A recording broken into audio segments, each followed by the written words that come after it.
Hello and welcome everyone again to another session where we help you look at the finances of businesses and help to understand them. Today we have a really interesting company that one of our viewers submitted to us, Powerhouse Energy Group. Now, Ted, I haven't come across this company before. Have you heard of them? Nope, never heard of them before until our friend, here it is, it was Kahim said, love a review on Powerhouse Energy, please. So what can we do but do him a favor and review it?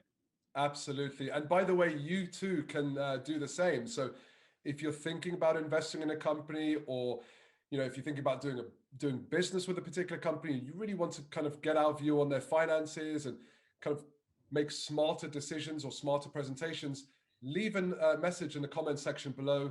And of course, like, share, subscribe to a video so you get our latest videos. But yeah, let's look into this company because I'm now going to have a closer look at this business now that we've researched about them. So they do some really interesting clean technology here. Essentially, they have a technology that's quite new that helps convert unrecyclable plastic. So plastic that would normally have gone to a landfill or gone into some sort of incineration, which would traditionally add to the greenhouse gas effect. They figured out a technology that will convert this unrecyclable plastic into synthetic gas. So think of synthetic gas as the synthetic version of natural gas, which would have applications in electric car or electric engine recharging. It would have application in industrial feedstock. So very, very interesting business. And stick around because we found something pretty interesting about the finances of this company. So Ted, take it over with your expertise. What have you found? Okay, well, thank you very much, Moeed. That's a great introduction. So let's have a look at Powerhouse. Here are their annual report and accounts available on their website to download, publicly available information. Whenever I get a set of report and accounts, the first thing I do is whiz all the way down through to the profit and loss account. So Moeed, you gave a pretty good description of what the company does, and I have to admit I've never heard of them, and it sounds pretty exciting. And here is their profit and loss account. Now, the first thing we notice about this company is the revenue is nil. There's zero sales. This is a listed company, and they're not actually generating any revenue at all. So they've got administrative expenses. This is the cost of running the business. There really isn't any other costs at all. There's a little bit of finance costs, but not a lot, which means they don't have any debt. Hey, who's going to lend to a business that makes a loss? And they get an income tax credit, so a kind of a credit back from their taxes. So they're basically booking a £1.5 million loss compared with a £2.4 million loss in the previous year. So this sort of raises lots and lots of questions. So first of all, how can they be, what's going on with this revenue? So if we go down to, I dug into the accounts, to the notes to the accounts, and we find a little bit about revenue recognition. So here's a note on the revenue recognition, and it talks about how the company carries out work on a customer contract, but because they haven't fulfilled under that terms of that customer contract, they can't actually fulfill the revenue that's required. So it's kind of, we're working on something, the sales are coming, they're in the pipeline, they just haven't come through yet. And we kind of think, okay, that's absolutely fine. New technologies, as you mentioned, they're investing. So we kind of see that they're investing. It's jam tomorrow. Okay, so that's the first thing we need to be aware of. Let's go back to their balance sheet. So the key then is, if you're making a loss, you really need quite a strong balance sheet sitting behind you, which is your kind of financial strength. So in the balance sheet, we see, first of all, there's really no assets at all in this company. So they've got a few intangible assets, 16,000 quid's worth, but there's no physical fixed assets. What they do have is this contract, and the key number sitting here is really the this number here, the cash. So how much cash do they have at the bank? At the beginning of the year, they had about £841,000, and at the end of the year, they've only got £100,000. Now, if you're losing 1.5 million pounds a year, it doesn't take a rocket scientist to see what's actually coming up next. So if that is the issue, oh, and by the way, if we just nip down to the bottom half of the balance sheet, in terms of the liabilities, it's all short-term liabilities. It's all current liabilities. Current liabilities are greater than the current assets, so that's a little bit of a warning light there in terms of our current ratio, liquidity ratio. If you remember, checking that we can meet our financial obligations as they fall due. Just a reminder: the current assets are cash and things that are going to become cash soon, and the current liabilities are things we have to pay soon. So comparing those two numbers says, do we have enough cash or coming in as cash soon to pay the people who we have to pay soon? Bottom half of the balance sheet, you'll see that there's no non-current liabilities, no long-term liabilities, there's no debt. No bank is going to go anywhere near these guys. This is an equity pure play. This is high risk. This is roulette table. Forget about, you know, choosing red and black. This is kind of, are you going to put your money on 23 or 17 kind of stuff. So we look at how the company is funded. That's these numbers here. And what we see is that the first two, which is the share capital and the share premium. So this is basically telling us that they've had, what's that, about 62 million pounds worth of equity investment by the shareholders. The shareholders have put in 62 million pounds, and then the next number down tells me that they've managed to burn through that 62 million pounds. They've actually lost it without actually generating any profit yet. So we can see that that equity is coming through pretty strongly. So there's a little statement on the movement in shareholders' equity. You don't often see something looking like this, and this is just saying that, you know, they are doing a lot of issuing shares. They're issuing shares in order to keep funding the business, to keep it alive, because they reckon there's a pot of gold at the end of their rainbow.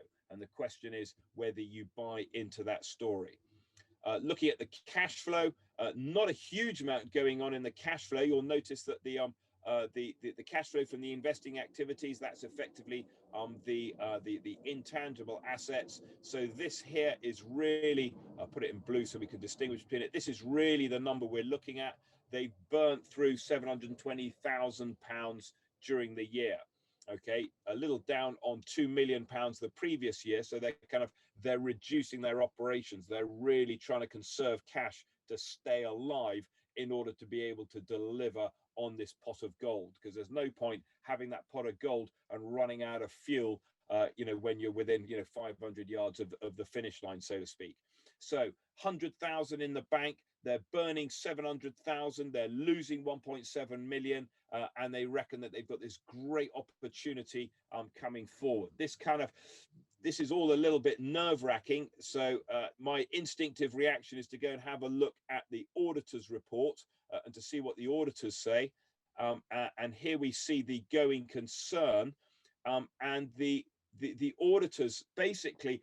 These are prepared on a going concern basis that says it's continuing to trade. So the auditors, you'll notice here, their final comment says, overall, we were satisfied that the company remains able to meet its obligations as they fall due for at least 12 months. So the auditors have said these guys will probably be in business for the next 12 months. Not definitely, because there's only two things in life guaranteed. Moeed, you know that as well as I do, and they are, of course, death and taxes. Death and taxes, absolutely right. So, so nothing in life is guaranteed, but the auditors are happy that this company is a going concern, which to me kind of looks a little bit funny. So I thought I'd look at why that is. And if we look at page 31, we can find a little bit more information about that from the actual company, from the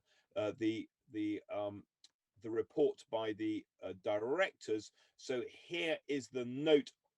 This is by the directors, not the auditors. And you'll notice this third column here talks about one of the shareholders has actually said, look, I'll support you to the tune of 700,000. Okay, so there's a kind of like a guarantee, and I don't know how cast iron it is, but there's a guarantee sitting behind this company. So if you're a supplier, you can take a little bit of comfort that, you know, there may be this money coming through. So, you know, they've raised lots of money, they've burnt through that money, they're running out of money. They've got a shareholder who said, look, you know, I'm prepared to put my money in the pocket if necessary. I just want to bring up a couple of other items. So we'll just nip down to page 56. And on page 56, we see the staff, and you'll notice that if we look at the staff costs and staff fees, there's a total. The total number of staff was 4. They're paid 300,000, and they are all directors. So there are no other. There's no admin staff. There's no HR or finance or marketing or sales. These are all directors. Okay, so there's no no other staff in there. No doubt they'll look to grow that and to bring in some more staff. And also I noticed this, and we've come across this before. I think it was with MGC Pharmacy, was the directors, and we notice in note 5. Here we go. So this note here, the directors waived their salary payments from April 2019 to extend the company's cash through the first application. You know, and directors as a rule don't really take pay cuts. They'd much rather sack staff and slash costs elsewhere rather than see their kind of golden bonuses are going to pot. So the fact that the directors are taking pay cut means that this is, you know, this is pretty serious for the business. However, we see the comment down here, which is from the chairman, Mr. Cameron Davies, and he is talking about, you know, we are really kind of, you know, that there's a real opportunity for this business. So, you know, they've identified a pot of gold. I don't know the business that well. It may be that there is a pot of gold. It may be that they're kind of they're dreaming, that it's just a kind of, you know, they're just talking a good game. We don't know. So that's effectively, you know, what we found out about the company. Just to reiterate what you said about what the company does, there's a little bit of detail on page 9 about it. It talks about our product. I think you articulated it pretty well. I certainly sort of struggled to get my head around here, but it talks about how, as you said, we basically take waste plastic that you can't do anything with it and turn it into hydrogen. And we think about, you know, hydrogen fuel cells, and the kind of, you know, people are starting to talk about maybe we're going to put hydrogen onto airplanes, et cetera, et cetera. So, you know, maybe these guys, this is a bit like investing in Tesla with their kind of battery technology. Maybe this is a really, really good play on the future. Now, Moeed, you mentioned that you'd said that we found something really interesting in the finances. Have I found it for you, or are you gonna show me up? No, no, not at all. Actually, you found it, because I think that's the first company that we've analyzed where they didn't have any revenue on the P&L statement. So that was interesting to hear. And this was a great example of the importance of reading the notes, because if you're going to be doing business with a company, or if you're thinking about investing in them, those notes will give you a bit more context and story behind the numbers there. So that was a very, very interesting business to look at, and it's a public company, as you said. So it is a public company. So let me just finish on the share price. Here is the share price. So on the left hand side, you see the share price, which is the max, and you'll notice that I tell you what, there's a few people who are sitting on some very, very big losses. If they bought at 100,000, you can see that, you know, it basically went all the way down and then it's gone to pretty much zero. So I wanted to zoom in on a year. It's fluctuating around a lot. There was obviously a spike in the share price. It's doubled around about the, you know, early this year. Maybe that's when they started to announce that they've got this product. It's kind of dropping down. This is, you know, it's a high risk play. You know, can they close the deal? Can they secure it before they run out of cash? And I'm reminded of a wonderful comment from one of my favorite movies, which is With Nell and I, which is Danny talking about the end of a decade, and he likens it to a guy holding on to a balloon. And he says, you're faced with a dilemma. Do I keep holding on and the balloon getting higher, or do I let go?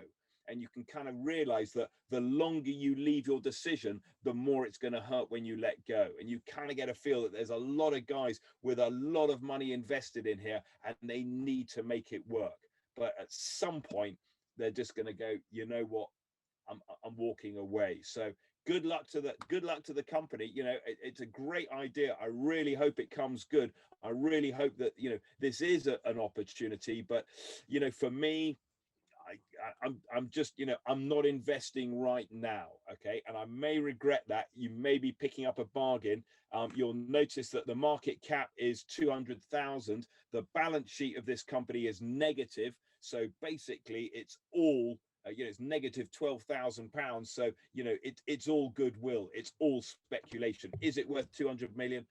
Who knows? Yeah, 200 million. So that's a, yeah, I agree with you. The finances look like, oof, it's so close to the mark of whether it could be a success or it just goes bust, and that's it. So, you know, what are your thoughts? Like, if there's someone here that is an expert in clean technology and understands this a lot more than we do, we'd love to hear from you. But Ted, that was a really, really interesting one. I'm glad we're starting to look at some of the clean technology companies out there, and there are going to be some more. So this is very similar to another company that we have analyzed called AFC Energy. So they do alkaline fuel cells. So there's an element of connection between what these guys do and what they do. But stick around for the next few videos that we have on this particular industry. And Ted, thank you very much. We'll look forward to seeing you all in the next video. Excellent. And I would reiterate that if you're watching this video and you haven't watched the one on AFC Energy, do watch it, because it's going to be a great compare and contrast case study. Absolutely, and we'll put the link to that video in the notes and also in the actual video end screen. So great speaking to everyone. Great speaking on this company. Thank you, Ted.